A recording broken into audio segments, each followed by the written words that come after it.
1344 день войны. Индийские НПЗ отказываются от российской нефти, которая резко стала токсичной после санкций Трампа. Кинетические санкции не отстают. Из-за взрыва на железной дороге в оккупированном Запорожье с рельс сошел целый состав. А минувшей ночью были поражены НПЗ в Ульяновской области, нефтебаза в Крыму, НПЗ в Мариэло, а также химический завод в Буденновске. В общем, урожай большой. Отовсюду есть фото и видео, подтверждающие прилеты. Вы не поверите, но в Эстонии все-таки сбили один из так называемых неизвестных дронов, хотя теперь не могут найти, где он упал. А в Латвии раскрыли группу, готовящую поджоги военных и инфраструктурных объектов. Война с Европой идет полным ходом. Россия продолжает пытаться сделать жизнь в Украине невыносимой. Из-за уничтожения склада лекарств в Киеве возможны перебои с поставками медикаментов в украинских аптеках. Людоедская тактика, опробованная еще в Сирии, к счастью, в Украине дает сбой благодаря самоотверженным бойцам ПВО. Силы обороны Украины зачистили северную часть Добропольской кишки, теперь россиянам сложнее будет развивать наступление вглубь Донбасса. При этом, как всегда, наряду с дронами ВСУ российским солдатам угрожают обнуления от своих же, а теперь еще и взрывоопасные батареи для дронов. Когда же российские военные возвращаются, они угрожают уже российским местным жителям. В Свердловской области пьяный СВОшник сбил на тротуаре 3 девочек, 2 из которых погибли. По словам жены, по возвращении он только и делал, что бухал, пока не сел за руль. Об этом и многом другом в сегодняшней свежей сводке, поддержать которую вы можете вашим лайком, комментарием и подпиской на канал. Все эти действия помогают продвижению видео, особенно ваши подписки важны для алгоритма YouTube.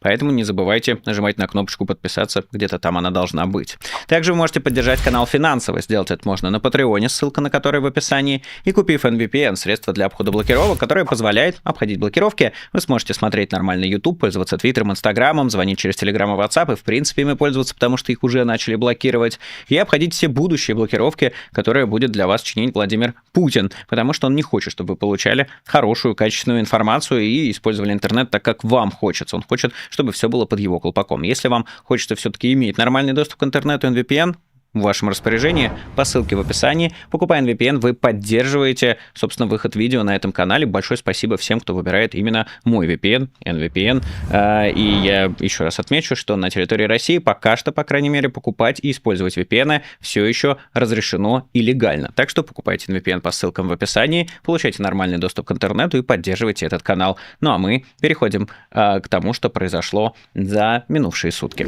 Нью-Йорк Пост и Телеграф описали турне посланника Путина Кирилла Дмитриева в США как полностью провальное. То, о чем мы с вами говорили еще до публикации западных изданий, теперь запротоколировано на страницах западной прессы. В общем, на эту тему публикации западных изданий пересказывает канал «Быть или». Нью-Йорк Пост, связанный с Кремлем финансист, который в свое время служил каналом связи для Вашингтона, провел уикенд, пытаясь заболтать высокопоставленных чиновников Трампа и устроив медиаблиц. Ход с треском провалился. Глава Минфина Бессон прямо окрестил Дмитриева российским пропагандистом, а постпред при НАТО Уитакер полностью отклонил его увертюры, заявив, что энергетическое давление продолжится. Дмитриеву удалось провести несколько встреч с рядом чиновников, включая спецпосланника Стива Уиткофа и конгрессвумен Анну Паулину Луну, но директор российского направления Фонда защиты демократии Джон Харди описывает это так. Дмитриев выглядел с ботинком в зубах и не достиг успеха в своих попытках убедить Вашингтон снять давление, пока не будут предприняты конкретные действия в направлении мира. С ботинком в зубах, поясняет Бытили, идиома, обозначающая неуклюжую попытку достичь результата, которую не стоило предпринимать. У меня есть, так сказать, присказки на эту тему. Я сейчас, не знаю, следите вы или нет, большой фанат стал всевозможных присказок, так сказать, в Ройзмовском стиле, но, к сожалению, YouTube такое не особо любит и пропускает. Не знаю, что они с Уиткофом обсуждали, но я сомневаюсь, что визит принесет Москве результат. И, честно, сигналы Дмитриева, как и некоторые из его встреч, были такими же ничтожными и неотзывчивыми, сообщается в публикации. С момента введения санкций Лукойл и Роснефть суммарно потеряли 11,5 миллиардов рыночной капитализации, при этом сообщает Moscow Times. А вот что пишет Телеграф. От последней попытки заболтать США попахивает отчаянием. Кирилл Дмитриев прибыл в США с дырами в парусах и без попутного ветра. Российские ресурсы заявили, что Дмитриев проводил встречи с высокопоставленными членами администрации Трампа в пятницу, субботу и воскресенье. Но ни президента, ни Рубио, ни Бессента не было. Все они находились в Азии. Дмитриев знал, что их не будет, но все равно решился ехать. В итоге Дмитриев остался с Уиткофом, но его позиции в последнее время ухудшились, когда подготовка отмененных переговоров с Путиным была поручена Рубио. Также Дмитриев встретился с рядом дружественных к России членов республиканской партии, которые поддерживают немедленный конец войны с любым исходом ради восстановления экономических отношений Вашингтона и Москвы. Дмитриева запечатлели с республиканкой Анной Паулиной Луной, которой он передал сборник великих цитат Путина «Цветы и шоколадки», тоже с цитатами. Но милое общение стало слабым утешением крайне безуспешному визиту. Тем более, что пророссийская фракция, отмечу от себя, даже в республиканской партии находится в безнадежном меньшинстве, и заигрывание с этими персонажами никаких ощутимых результатов не даст. Договариваться придется в любом случае с Трампом. Ну так и быть, одну присказку шутку скажу. Извержение вулкана на таракана. Вот так бы я окрестил поездку Уиткофа в Вашингтон. Тем временем круги от санкций Трампа продолжают расходиться. Индийские НПЗ начали отменять заказы на российскую нефть из-за санкций США против Лукойла и Роснефти, сообщает Рейтер. Более того, по информации агентства, некоторые индийские НПЗ уже отменили ранее забронированные грузы, чтобы избежать попадания под ограничения. Источники Рейтер подтверждают, что банки отказываются проводить платежи за подсанкционные товары, а крупнейший покупатель российской нефти, компания Reliance, уведомила о намерении строго придерживаться новых ограничений. Сейчас индийские компании выжидают, чтобы понять, смогут ли они получать грузы от тех российских трейдеров, которые не попали под санкции. В то же время Bloomberg сообщает, что некоторые государственные НПЗ Индии рассматривают возможность продолжать получать российскую нефть, но уже со скидками и от небольших поставщиков, не связанных с подсанкционными Роснефтью и Лукойлу. Переработчики пытаются оценить, какие объемы нефти можно купить у компаний, не включенных в черный список, и по какой цене.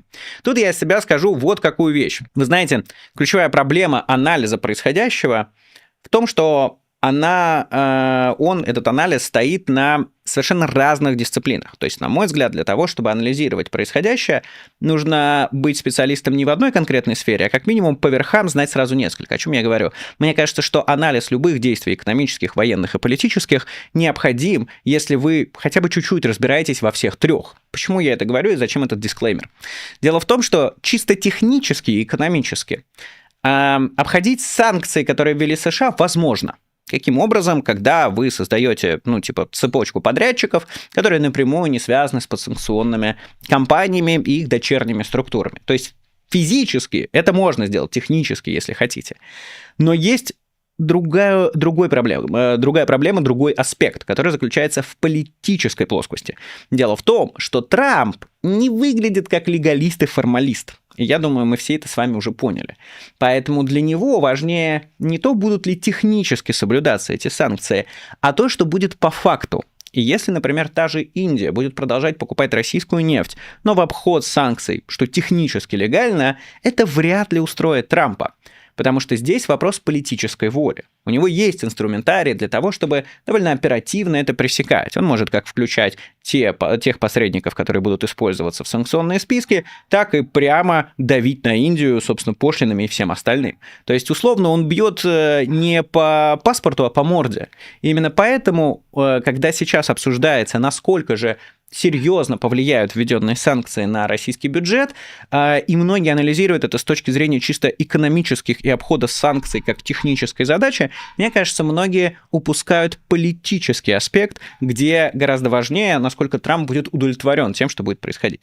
С другой стороны, Трамп может, опять же, играть в симуляционные санкции, то есть делать вид, что санкции есть, и формально они будут, но забивать на них, и никак их не контролировать и не регламентировать. И это одна из самых больших угроз, которую мы обсуждали с Владимиром Миловым в это воскресенье, что санкции недостаточно ввести. Нужно проделывать огромную работу для того, чтобы они продолжали соблюдаться.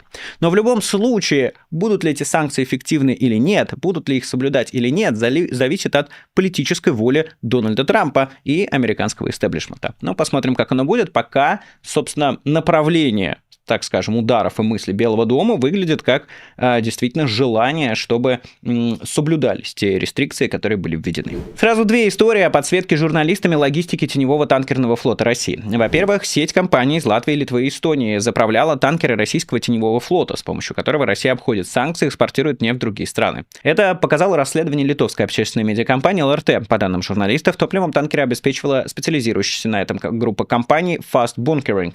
Для этого использовались два судна-заправщика Рина и Зиркон. В период с июня 24 по март 25 они заправили 286 танкеров в разных точках Балтийского моря. Из них, по меньшей мере, 159 были судами, заходившими в российские порты незадолго до или после заправки. Аналитик Киевской школы экономики Анатолий Кравцев проанализировал представленные журналистами данными и пришел к выводу, что не менее 20 танкеров имели четкие признаки принадлежности к российскому теневому флоту. В частности, эти суда не имели страхового покрытия, нет одного члена международной группы клубов P&I, а их владельцы и управляющие компании были зарегистрированы вне юрисдикции коалиции по ограничению цен на нефть, сказал Кравцев. Формально ни один из заправляемых танкеров на тот момент не находился под прямыми санкциями, но некоторые из них были внесены в санкционные списки ЕС, США и Великобритании позже, отмечает ЛРТ. Надеюсь, балтийские правоохранители теперь повнимательнее посмотрят на деятельность компании. Надеюсь, я бы даже сказал уверен, потому что решимость балтийских стран противодействия российской агрессии вряд ли у кого-то вызывает сомнений. Тут вопрос в том, что нужно, опять же, политическая воля. Вообще почти для всего нужна политическая воля. Ничто не существует существует, пока политической воли нет. В этом смысле я надеюсь, что страны Балтии будут решительны в том, чтобы пресекать деятельность, в том числе компаний внутри этих стран, которая помогает России обеспечивать бюджет и, соответственно, войну. И вторая история. Небольшая страховая компания из Новой Зеландии помогала перевозить подсанкционную нефть из России и Ирана, следует из расследования Рейтер. По данным агентства Maritime Mutual, обеспечивала страховку почти каждого шестого танкера, входящего в так называемый теневой флот, суда, которые скрывают происхождение груза и перевозят нефть в обход западных санкций. Расследование Рейтер показало, что Maritime Mutual, который управляет 75-летний британец Пол Ренкен и члены его семьи, страховал десятки танкеров, перевозивших российскую и иранскую нефть. Страховка является ключевым условием для выхода судна в море. Без нее танкеры не допускаются в большинство портов, включая иранские и российские. По расчетам исследовательского центра CREA, с 2018 года застрахованные Maritime Mutual суда перевезли нефти и нефтепродуктов из Ирана и России на сумму не менее 18,2 миллиардов и 16,7 миллиардов, соответственно, долларов. Власти Новой Зеландии начали проверку деятельности этой компании, пишет Рейтер со ссылкой на источники. 16 октября финансовая полиция провела обыски в офисах компании в Окленде и Крайстчерче, изъяв документы и записи. Расследование ведется совместно с США, Великобританией и Австралией. После начала проверки Maritime Mutual объявила, что прекращает страховать суда с российской нефтью и танкеры теневого флота, что, собственно, и требовалось.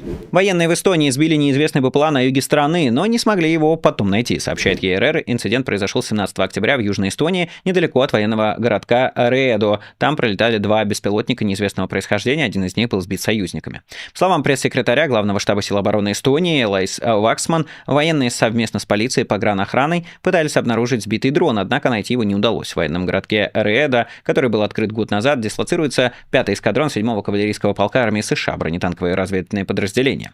Так что дроны все-таки начали сбивать, хоть пока и только в Эстонии, и только над военными базами, но начало положено, что не может не радовать. Россия на фоне потери большого количества собственной техники передала Уганде различные военные машины и оборудование на сумму $53 миллиона.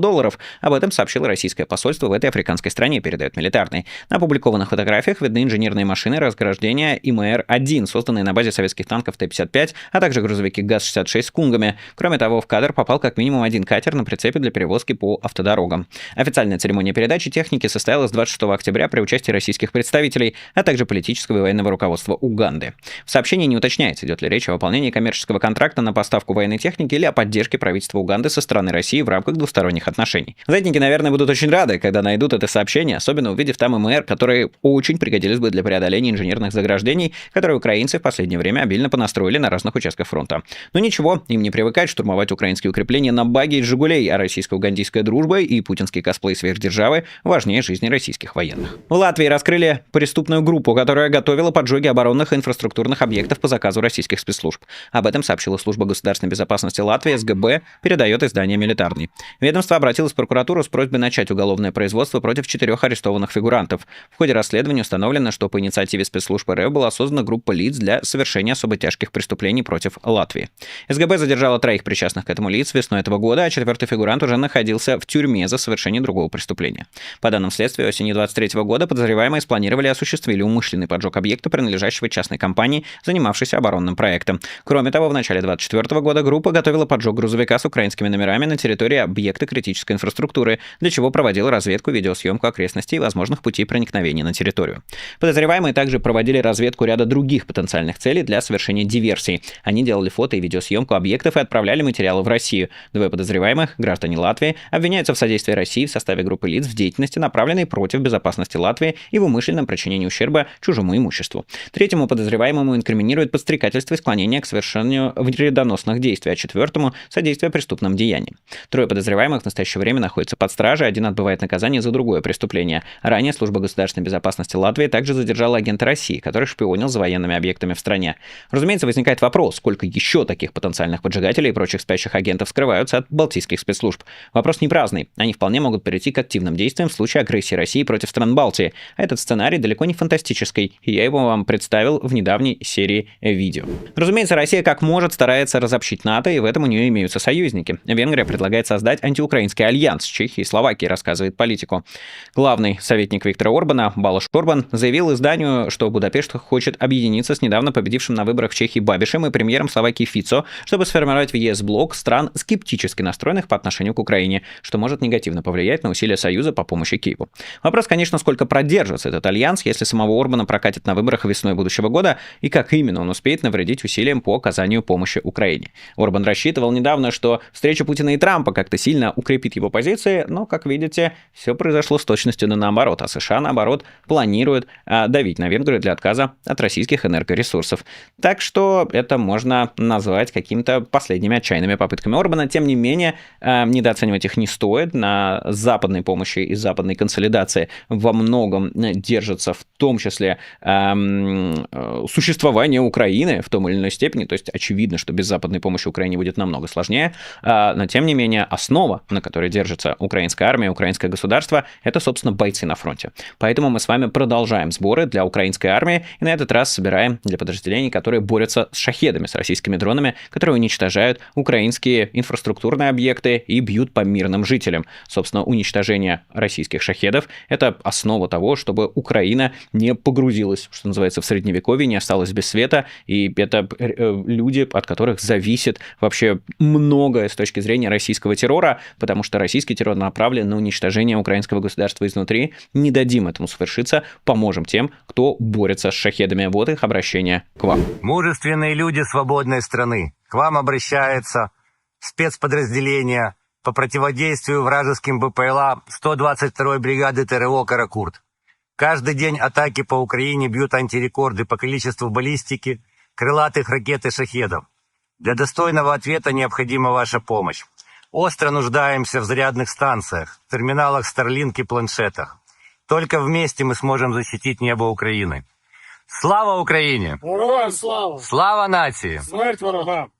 Здесь QR-код на Монобанку в описании криптовалюты, биткоин, USDT TRC20 и PayPal, а также сама Монобанка. Давайте поддержим украинских защитников. Ваши донаты, ваша поддержка буквально помогает спасать жизни украинских защитников и мирных граждан, покой которых солдаты защищают. Ну а мы двигаемся дальше. Минувшей ночью украинские дроны атаковали российские объекты. Буденновск, Ставропольский край. Беспилотники атаковали химическое предприятие «Ставролен», входящее в структуру группы «Лукойл». Завод является одним из крупнейших производителей полиэтилена, полипропилена, бензола, винилацетета и других нефтехимических материалов. В сети появилось видео взрыва и пожара на территории завода после ударов дронов.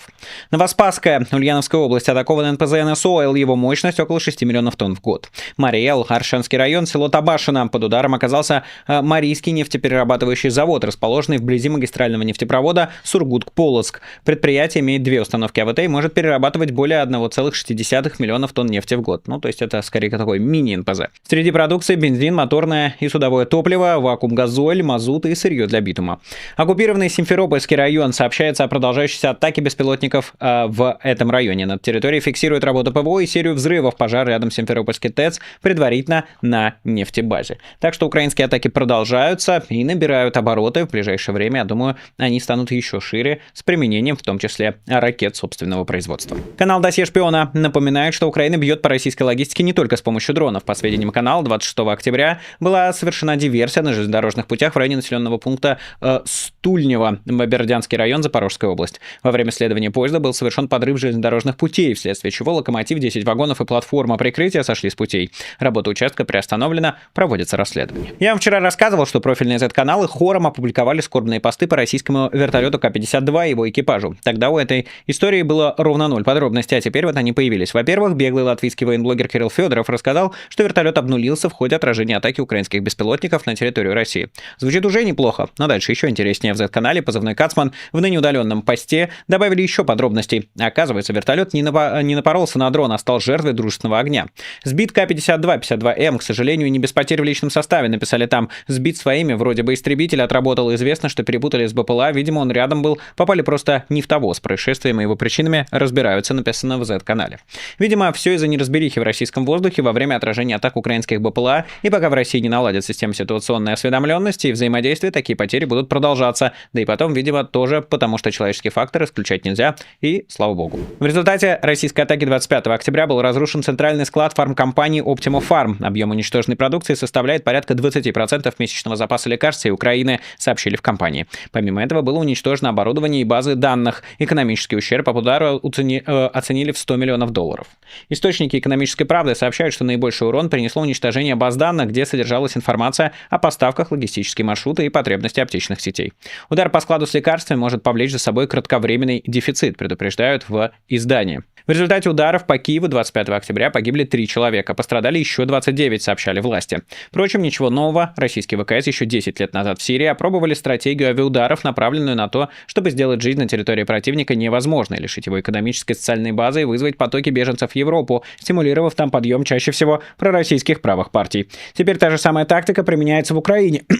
И в том числе от европейцев зависит, сработает ли она в этот раз. Хотя, я думаю, что нет. Z-военкор Александр Сладков обратил внимание, что на видео с жалобами бойцов российской 132-й бригады на дефицит топлива присутствует боец Сергей Сердюков, видео с которым в плену опубликовали в канале «Не жди меня из Украины» еще в августе. Ну или не обратил внимания, а подсказали. Я не очень высокого мнения об интеллектуальных способностях Сладкова. Так или иначе, я в числе прочих это видео приводил во вчерашней сводке, увидев его в канале Парапакс, который ищет всякое интересное в соцсетях российских военных и в свое время заработал хорошую репутацию, опубликовав видео с северокорейскими бойцами в России. Так что приношу извинения, что не убедился, точно ли это видео подлинное и актуальное. Тем не менее, я не считаю, что это обязательно фейк или ИПСО. Дело в том, что между публикацией видео с Сердюковым в плену и видео про дефицит топлива прошла как минимум пара месяцев, а за это время имело место несколько обменов пленными, не все списки которых публичны. Тут нужно напомнить, что мы знаем, что российских бойцов после плена почти сразу же отправляют обратно на фронт в нарушение Конвенции о военнопленных, где прямо запрещено принуждать освободившихся из плена к участию в боевых действиях. Так что не исключено, что Сердюков записал видео уже после возвращения на фронт из плена, хотя никаких доказательств этому нет. Кроме того, Сердюков в плену заявляет, что служит в этой самой 132-й бригаде, а в тот самом спорном видео он упоминает о воровстве топлива по приказу командира. О случаях воровства топлива и не только топлива в 132-й бригаде известно уже почти год. Собственно, я записывал об этом видео по мотивам материала Астры. Так что не исключено, что видео подлинное. Просто Сердюков с товарищи записали его еще до попадания в плен, и к текущей ситуации с дефицитом бензина оно отношения не имеет. Ну и кроме этого видео есть множество других свидетельств проблем с бензином на оккупированных территориях, о чем рассказывают и российские военные, и Z-волонтеры. И я недавно вам показывал видео с заправки, где российский военный жаловался, что ему отказывают продавать топливо, из-за чего есть проблемы с эвакуацией раненых. Так что даже если это конкретное видео не фейк, но, соответственно, либо старое, либо, значит, записано там под давлением в плену, проблем с топливом у российской армии это не отменяет. И будем надеяться, что они будут только расширяться и углубляться. Ну а по данному видео пока хочется все-таки понять, в плену Сердюков или нет, и насколько оно свежее. Буду рад, если канал Парапакс даст какие-то объяснения, потому что канал-то неплохой, не хотелось бы его убирать из ротации. Буквально на днях различные источники, включая Зетников, сообщали о контрударе ВСУ в Добропольской кишке. Так вот, теперь Deep State показывает результаты этого самого контрудара. По данным проекта, силы обороны окончательно зачистили северную часть выступа, продвинувшись в районе Кучеровой Яры и Нового Шахова, и теперь глубина кишки не превышает 6 километров. С другой стороны, Deep State пишет, что россияне слегка продвинулись в районе Зверева к югу от Покровска. Следует отметить, что серую зону в самом Покровске на карте проекта расширять не стали. Она все так же заканчивается на железной дороге. Северные районы города, по данным аналитиков, остаются под уверенным контролем сил обороны. Кроме того, в Deep State зафиксировали продвижение россиян близ Степовой Новоселки на левом, он же восточный берегу реки Оскол. Пока что действия российских войск здесь не так сильно угрожают украинскому левобережнему плацдарму, как продвижение в Купинске, которое ставит под угрозу логистику сил обороны Украины на всем этом участке. Очевидная задача российских войск здесь полностью выдавить украинцев за Оскол, занять Купинск и развивать наступление вглубь Харьковской области. Российский беспилотный центр «Рубикон» опубликовал статистику в связи с заявленными 10 тысячами пораженных целей. Структура этих целей такова: 37,5% беспилотники, в том числе 22,3% БПЛА мультикоптерного типа, 12,3% БПЛА самолетного типа, 2,9% НРТК, 16,3% системы связи, в том числе РЛС, станции РЭП, РР, система наблюдения, 14,5% небронированный автомобильный транспорт, 13,2% танки и боевые бронированные машины, 12,1% пункты временной дислокации, полевые укрепления, огневые позиции, 3,5% личный состав противника, 2% артиллерийские системы, САУ, буксируемые орудия, минометы и меньше 1% прочие цели. Сразу вам скажу, что считаю рассказы про 10 тысяч целей вымыслом, более того, фиксирую, что последние 2 месяца Рубикон сдулся по причинам, о которых расскажу когда-нибудь потом. Сейчас это не то, чтобы украинская военная тайна, но подсказывать россиянам не будем. Тем не менее, если мы даже представим, что все описанное правда, у Зетников есть вопросы к использованию блатного подразделения. Как отмечает Z-канал «Военный осведомитель», интересна статистика в первую очередь пунктом с малой долей ударов по живой силе противника, что, по крайней мере, в нашем взгляде на данные боевые действия, мягко говоря, нелогично. Именно дроны и живая сила ВСУ, в особенности дроноводы, сейчас являются сдерживающим фактором для российских войск, наносящий нам основной урон. Именно на этих целях должен быть фокус внимания. Однако складывается ощущение какого-то сознательного отказа от подобной охоты и смещения прерогативы выбора цели именно к различной технике, что, повторим, в корне неверный подход. В конце концов, часов можно уничтожить сотни бронетранспортеров и еще больше пикапов, а завтра ВСУ получит новую поставку ББМ и еще больше тех самых пикапов и прочей небронированной техники. А вот с условными 3000 выбывшими солдатами ВСУ такой трюк будет уже труднее провернуть. Мне лично кажется, что перед нами случай поиска ключей, как в известном анекдоте, там, где светло, а не там, где потеряли. Украинскую пехоту, которая маскируется под землей, сложнее обнаружить и поразить, чем технику, которая ездит по дорогам, да и заниматься этим должны, по идее, дроноводы в линейных подразделениях. А то, что беспилотная работа в российских бригадах поставлена из рук вон плохо и страдает от нехватки снабжения, так как все уходит Рубикону, это уже проблема, не проблема самого Рубикона, им ордена и премии важнее. О том, как живут линейные российские дроноводы, хорошо рассказал российский военный военблогер Платон Мамонтов. За наводку в очередной раз спасибо собирателю Z-нытья Ивану Филиппову. Не буду вдаваться в пучины и бездны импортозамещения, пишет Мамонтов. Муки выбора между отечественной вообще не летающей дроны и собранной из китайских комплектухи как-то работающее нечто, а также прочие остроактуальные вопросы современности. Вместо этого приведу совсем простой пример из личной биографии. Вот смотрите, есть блиндажик. В блиндажике сидит 6 человек. Мужья своих жен, отцы своих детей, сыновья своих родителей, ценные военные специалисты, у каждого по личному кладбищу за плечами. А еще в блиндажике полно взрывчатых, горючих, выделяющих при горении токсичные вещества материалов. Соответственно, любой пожар в блиндажике означает выбор между задохнуться в ядовитом химическом дыму, потом сгореть, или сгореть, потом взорваться. А еще в этом блиндажике заряжаются литий-полимерные high-voltage аккумуляторы к ударным дронам. Китайские, разумеется, других в российской армии просто нет, чтобы там не писали на наклейках: аккумуляторы есть старого образца, мы ими уже не первый год пользуемся. И есть нового образца, их в коробки с дронами начали класть совсем недавно. Так вот, аккумуляторы нового образца при заряде выше 4,35 вольт на ячейку имеют милое обыкновение самовозгораться ярким химическим пламенем, которое не тушится ни водой, ни перекрытием доступа кислорода к источнику горения. Нам сильно повезло, что один из аккумуляторов загорелся до того, как мы легли спать, и что до вспышки он сначала вздулся, дав мне 5 секунд вышвырнуть его на улицу, и что остальные аккумуляторы нового образца мы догадались вынести на свежий воздух и аккуратно разложить по воронкам от снарядов, чтобы утром обнаружить, что каждый из них ночью самостоятельно загорелся. Соответственно, сейчас нам приходится выбирать между заряжать батарейки до 4,35 и не дойти на нужную дистанцию удара, и заряжать как обычно и сгореть нахрен всем вместе со всем барахлом. И это еще хорошо, что можем выбирать. Ага, о чем это я? Да, понятно, что задача наладить массовое производство копеечных батареек нашей любимой родиной за 4 года войны не решена и вряд ли будет решена в обозримой перспективе. Понятно, что потребности армии в аккумуляторах имеют огромные постоянно возрастающие объемы. Точнее, двух армий. Украинцы ведь тоже в Китае закупаются. Эти потребности поставщик перекрывает изделиями все более спорного качества. Но можно, пожалуйста, не закупать совсем уж откровенное пожароопасное говно. Довольно обидно, многократно уворачиваясь от пуль, снарядных осколков, мин и фипиков только для того, чтобы сдохнуть из-за не вовремя бабахнувшей батарейки. Это все, что я хотел сказать о перспективах импортозамещения в отечественном дроностроении. О моторах, видеокамерах и качестве обработки корпусов, катушек поговорим в следующий раз, если доживем, иронизирует Зетник на войне. Очередная история о том, как российских бойцов мотивируют идти на штурм обнулениями, то есть прямыми убийствами. Когда на Украину у них свои там порядки. Вот, на Украине. Вот, обнуляют они. Кто там бежит, то на заднюю дает, то еще что-то, кто струсил, кто еще что-то. Я слышал, я сам не видел, но слышал, люди говорили, что тоже, да, на базе, на задание обнуляют, короче. Тоже. Но там, видите, война всех списывает. Там попробуй докажи, что его обнулили. Скажут, что застрелили, и все. Воронин Андрей, 76-го года рождения, позывной Чебуратор, подписал контракт 1 октября 23 года. Проходил службу в составе 1444-го мотострелкового полка. Призывался из города Юрга Кемеровской области. Андрей записал видеообращение, в котором рассказал, как обнуляют военнослужащих, пытавшихся сбежать с позиций. Он также сообщил, что в течение нескольких месяцев ему не выплачивалось денежное довольствие. Карты и телефон у него отбирал ротный с позывным «Киргиз», якобы за неисполнение приказов. По словам Воронина, за это время с его личных счетов было списано около 1 000 000 рублей, в том числе 200 000 пенсионных накоплений. На протяжении с февраля по август я не видел ни денег, ни телефона. У меня забирал ротный. Ротного зовут «Киргиз». Позывной. После госпиталя в Ровеньках бойцу предоставили несколько дней отдыха. Андрей избегал командиров, опасаясь, что те снова заберут его карту и телефон, как это уже происходило ранее. Когда его обнаружили, командир вновь изъял все документы и банковскую карту, после чего его привязали к дереву и вызвали военную полицию. Приехала военная полиция, забрала, что я не видел встреча, что я встреча укатил. Военная полиция все рассказал, но они мне не поверили, потому что у них с киргизом дружба. После нескольких дней военной полиции Андрея снова забрали в часть. Как утверждает Воронин, военнослужащий с позывным «Соломон» по приказу киргиза приковал его наручниками к гире. Я 2 дня или 3 пока не готовились к отправке. Здесь и спал, и в туалет ходил. Ну, и курить ходил, везде ходил. Андрей обратился к психологу, так как у него еще до военной службы был подтвержденный диагноз шизофрении, и с таким диагнозом он не должен был отправляться на боевое задание. Но этот факт командиры проигнорировали. Военнослужащий получил тяжелое ранение, а все бойцы с его роты погибли на задании. Взвод Каличев есть все 200.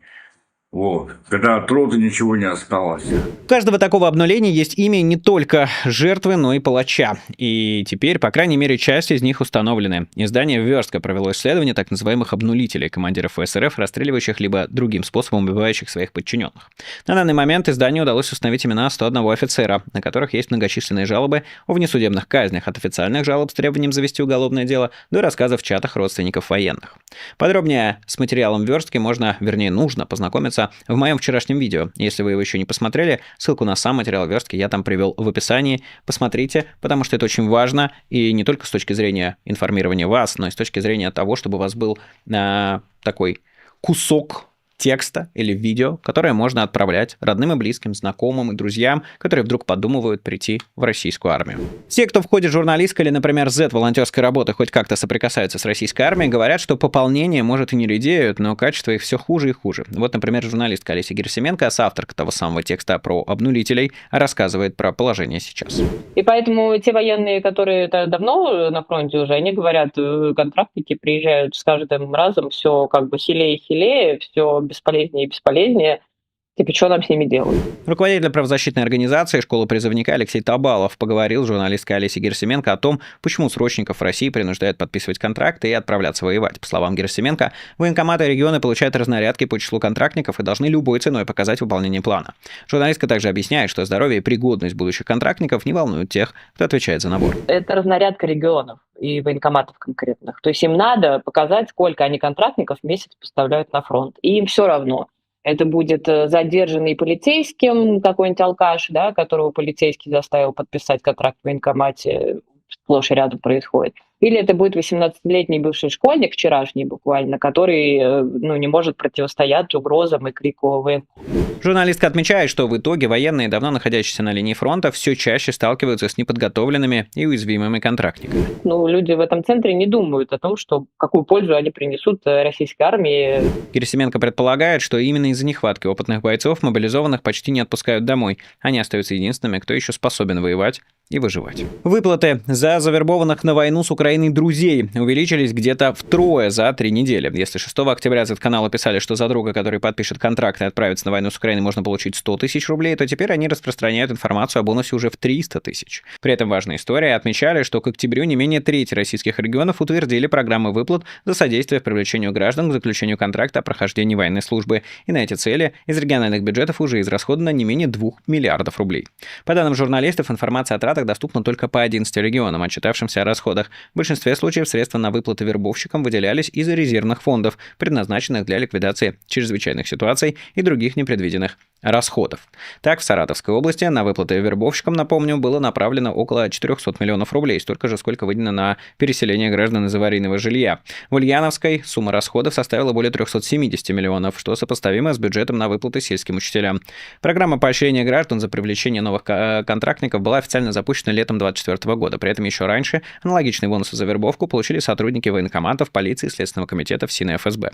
На данный момент выплаты за вербовку действуют в 21 субъекте России, а еще в 10 только в отдельных районах или городках. Размер вознаграждения различается. В некоторых регионах предусмотрены более высокие суммы за привлечение иностранцев или жителей других регионов, как я вам уже и рассказывал недавно.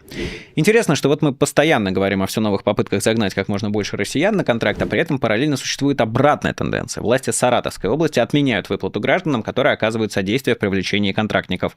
Соответствующее постановление подписал вице-губернатор Михаил Орлов. Ранее в регионе выплачивали по 10 тысяч рублей за каждый привод нового контрактника в военкомат, а в июле выплату увеличили до 150 тысяч рублей. При этом платить вербовщикам планировалось до 31 декабря 2025 года, однако в новом постановлении дату изменили на 28 октября 2025. По подсчетам важных историй, на выплату вербовщика было направлено к 400 миллионов рублей, как и выделено на переселение из аварийного жилья. Также в области практически в 5 раз сократили сумму единовременной выплаты для тех, кто заключил контракт с Министерством обороны РФ.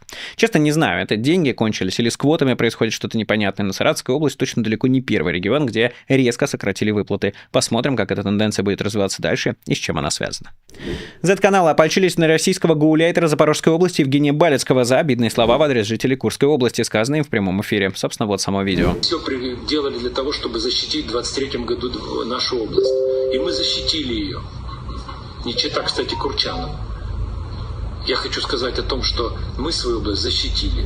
Внимание, вопрос, возмутился военкор Роман Сапаньков. А сам Балецкий лично много раз оружие в руки брал и что-то защищал? Мы крайне пристально следили за отражением контрнаступа ВСУ в 23-м и подготовились к нему, написал 2 майора. Да, тогда готовились и не проспали на хрюк. А где были вы? Сделали ополчение, стали генералом Запорожья, в 95-м году уволен запас из Мелитопольского полка военно-транспортной авиации в звании капитана. А заместители вашему ополчению кто? Какие регалии получили? Нет, конечно, руководить обороной надо, правда, не всегда из другого региона и не с берега Азовского моря. ВСУ с другой стороны наступали. Бункер тоже хорошо, но и в нем можно почаще бывать, как, например, в учебных окопах для красивых съемок. Крайне непонятно, какие победы и на каких фронтах на счету генерал-губернатора Балецкого, чтобы осуждать жителей Курской.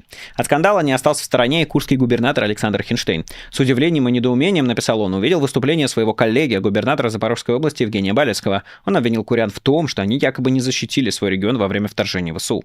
Даже в условиях мирного времени подобные высказывания официального лица недопустимы, а уж тем более сегодня, когда слово — это тоже оружие, и враг пытается использовать любую ситуацию, чтобы раскачать наше общество. Считаю такие заявления абсолютно неприемлемыми. Они оскорбляют всех курян, которых Евгений Балецкий, никогда не бывавший в Курской области, ошибочно именует курчанами.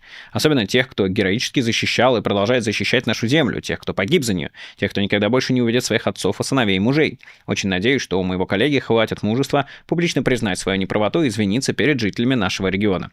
В общем, горячо любимая многими грызня в Z-лагере продолжается, и сами зетники генерят для нее все новые и новые поводы, так что, как говорится, запасаемся попкорном. И тут бы я еще одну вещь отметил, на которую хочу обратить внимание всех перебежчиков. Дело в том, что вы для них не люди, вы не люди для России.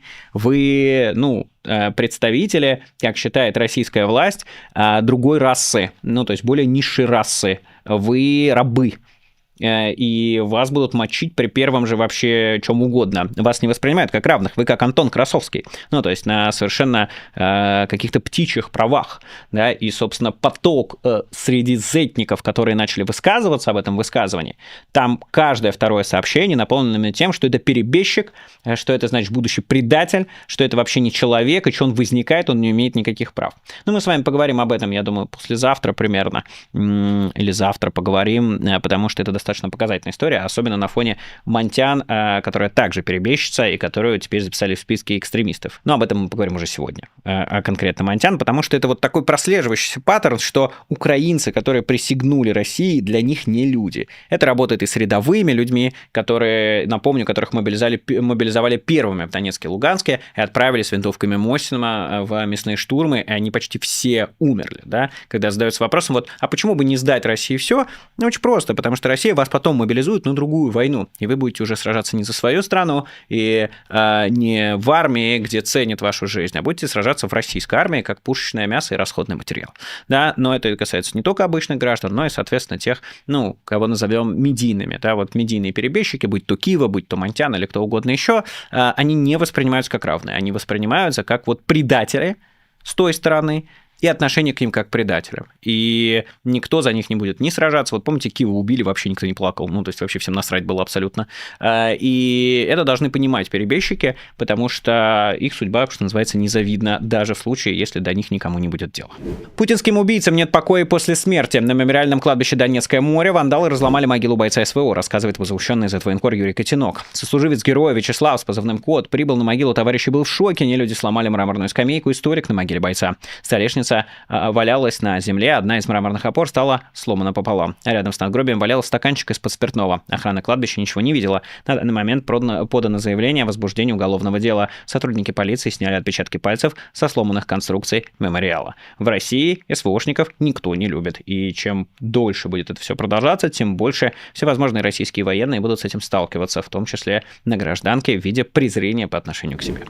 В понедельник вечером в Ревде Свердловской области 37-летний участник войны войны в Украине Михаил Слободян, находясь в состоянии сильного алкогольного опьянения, сбил 3 девочек, стоявших на тротуаре перед регулируемым пешеходным переходом. 2 из них погибли на месте. 3-й ребенок доставлен в больницу в тяжелом состоянии, пишет Ревда-Инфо. Погибшие родные сестры Кира и Аня, им было 7 и 9 лет. Пострадавшей девочке Лизе Разумовой 11 лет. Как рассказала местному порталу Е1 жена виновника ДТП Юлия, ее муж участник войны в Украине. В июле он был ранен. Недавно врачи выписали его и отпустили домой восстанавливаться. Он из госпиталя приехал, но дома переночевал только 1 раз. Он снял коттедж где-то, все гулял, пил, у него крыша вообще съехала, рассказала Юлия. По ее словам, машину он купил только в октябре. Ранее Слободян уже привлекался к ответственности за пьяное вождение в нарушении скоростного режима. В его машине нашли несколько бутылок алкоголя. Следственными органами возбуждено уголовное дело по части 6 статьи 264 Уголовного кодекса «Нарушение правил дорожного движения, повлекшее смерть 2 лиц по неосторожности лицом, находящимся в состоянии опьянения». И вот поэтому, в частности, российских военных в России и не любят. Они представляют прямую угрозу, и это не запугивание, не метафора, я не знаю, не гипербола. Это то, что происходит и будет происходить еще больше, еще сильнее и приносить все больше горя и смертей уже в самой России. Ну а с вами был Майкл Наки, и до скорых встреч. Всего доброго. Пока.